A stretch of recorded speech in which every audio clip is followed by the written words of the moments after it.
Welcome back to the Castro Files, everybody. Hi, guys. How are you doing? I'm great, honey. How about you? Awesome.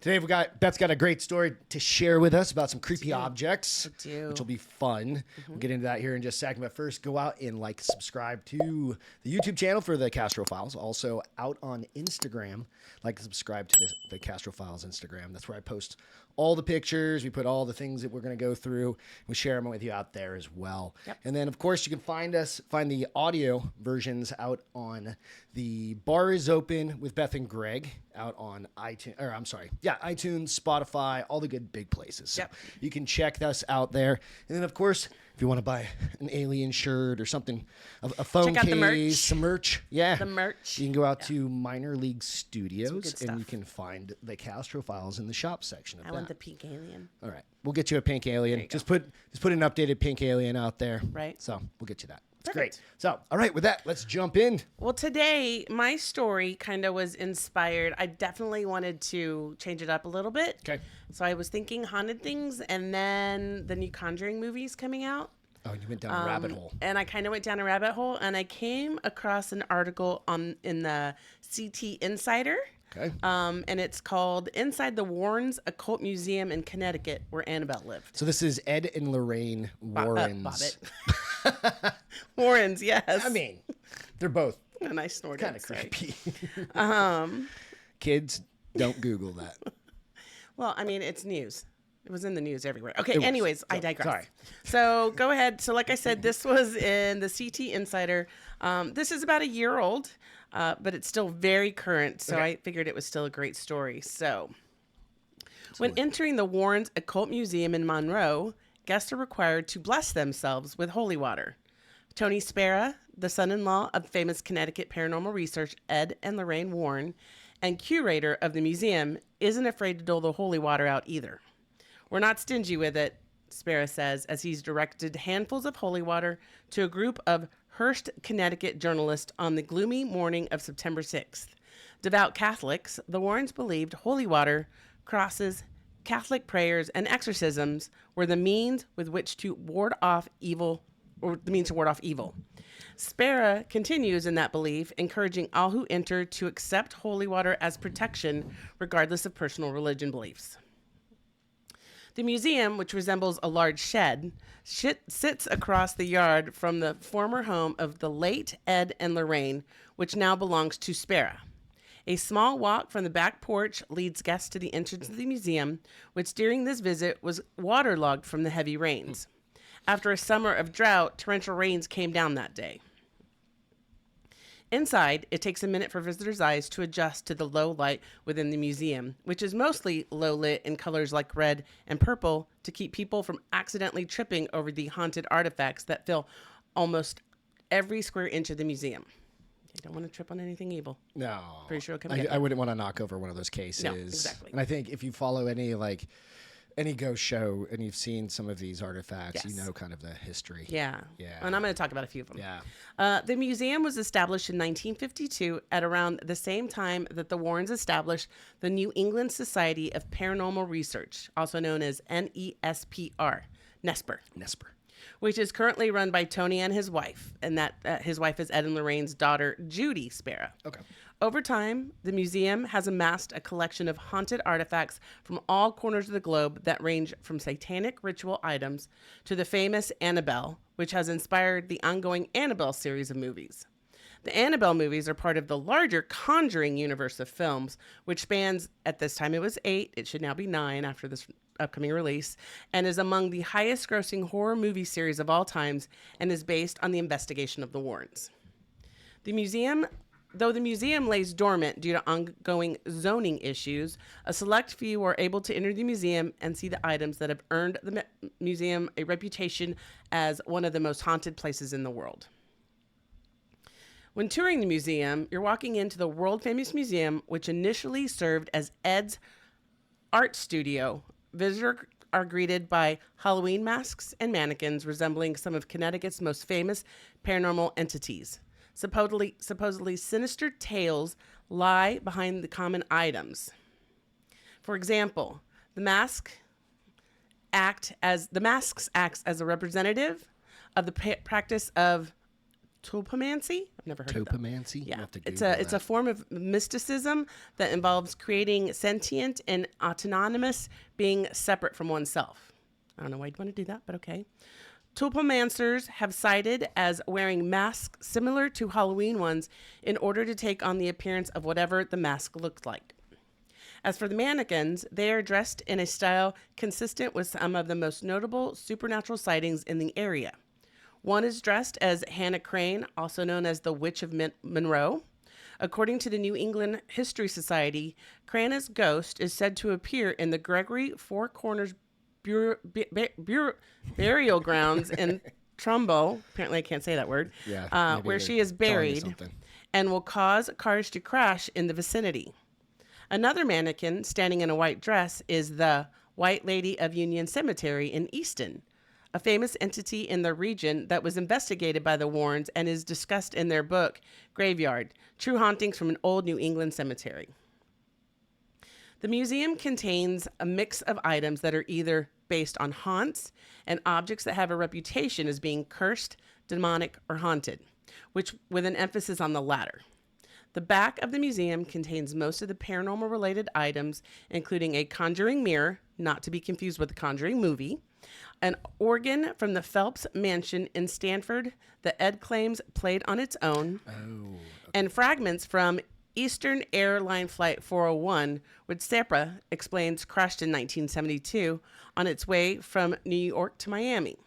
Serpa added that there is a rumor, which has never been confirmed, that the plane parts from 401 were said to have been reused on others in flights, and those planes were haunted, reportedly by some second officers. To this day, Serpa says the museum is still taking items in, with its most recent acquisition being a sword that was given to the museum last year. It is inscribed with a demonic-looking creature on the hilt. The museum believes that the sword was involved in satanic rituals. And now, I'm going to tell you a little bit about some of the items. Okay. So, of course, we're going to talk about Annabelle because she's very well known. That's like one of the most famous haunted items ever in the world. Yeah. Especially with the movies behind her. Yeah. Right? So, sitting in a glass case in the far corner of the museum is Annabelle, the Raggedy Ann doll whose story has quickly become one of the most famous paranormal cases due to the popularity of the eponymous movies. I don't know that word. Eponymous movies.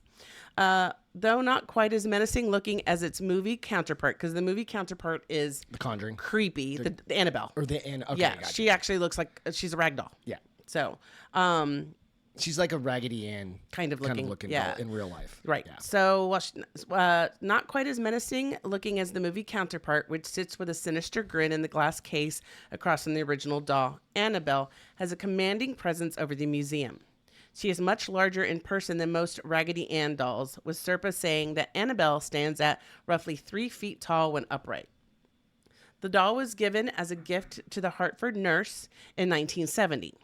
Once she brought it home, she and her roommates reported unexplained behavior coming from the toy, according to the Nesper associates. It was said to have moved on its own and, in one instance, reportedly attacked one of the owner's fiancé. The Warrens were called to investigate, and they claimed that the doll was being manipulated by the spirit of an outside entity. After an exorcism at the apartment, the couple agreed to take the doll.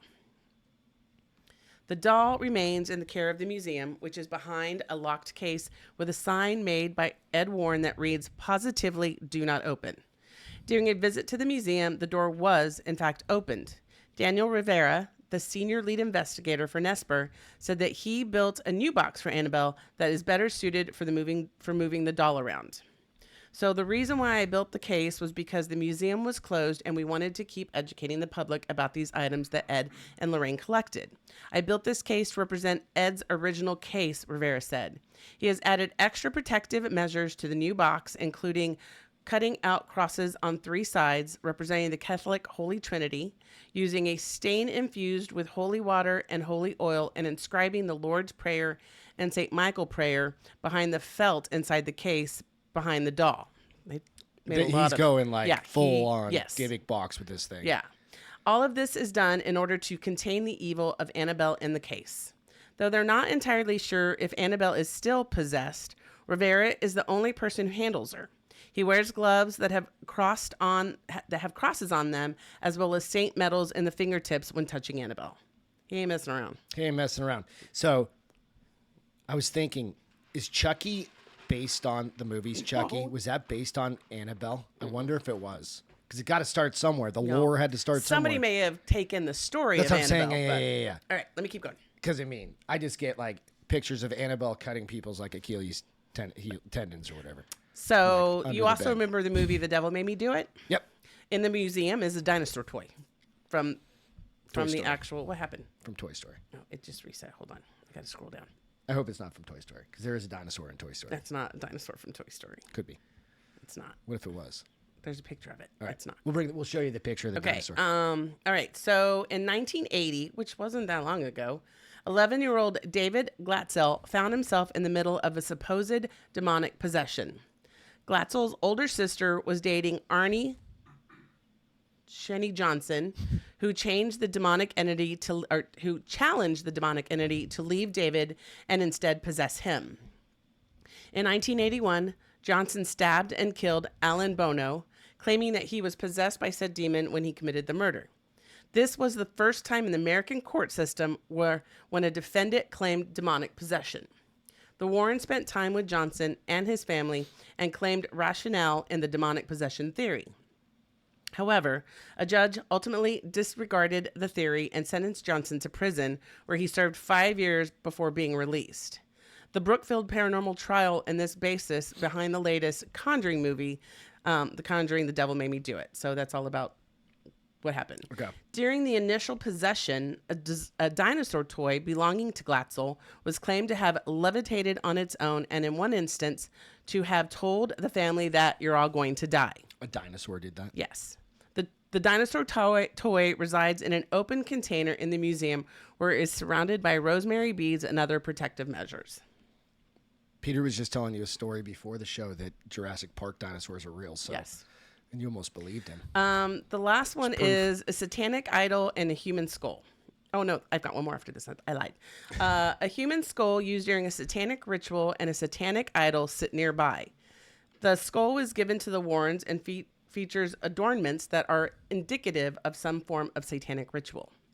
The satanic idol offers more of a sinister history of Serpa, said that the idol was taken from the woods in Sandy Hook around 1991.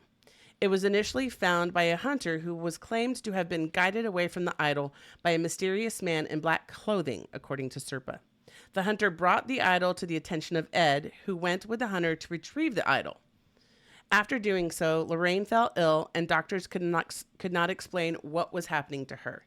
Ed believes that it was a curse placed on his family by a nearby satanic cult high priest who the idol initially belonged to. Rivera added that the public doesn't often hear about Satanism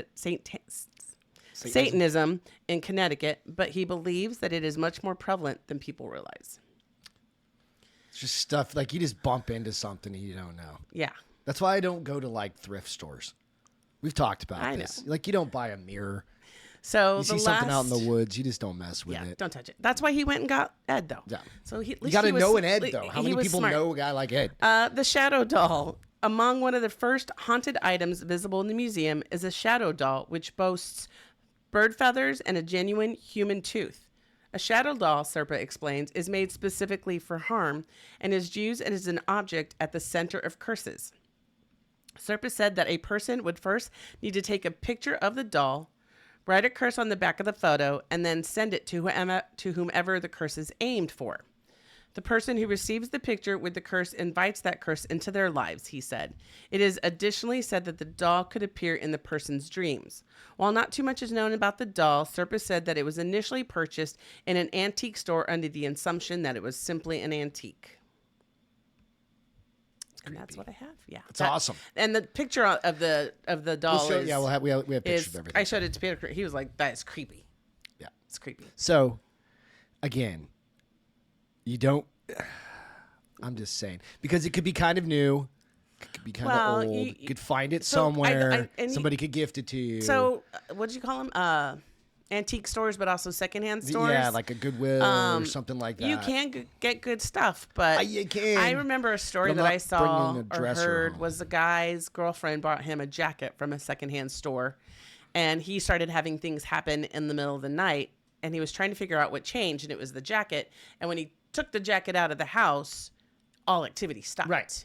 And So you don't buy something knowing that it's something that was very personal to Right. somebody else or something like that. Yeah. So I don't know. Yeah. I mean, it's one thing if they're still alive and Yeah. like you know who it came from. Yes, but I don't know. you don't normally know where they came from in a secondhand store, thrift shop. Thrift That's shops. what they're called. Yeah, Thank you. thrift shops. You Yeah. got it. Yes. Thank you so much. I had a That hard was time awesome. with some of these words today. It happens from time to time. Thank you. Thank you Thanks, guys guys. for tuning in to another episode of the Castro Files. Go out, like, subscribe. Also check out the shop if you don't And mind. sharing is caring, There you so go. pass us along. Yeah, give somebody a weird relic or something with some icon on it. Let's not encourage that. Don't do that. Yeah. All right. Cheers, All everybody. right, Have a good guys. one. See you next time. Bye.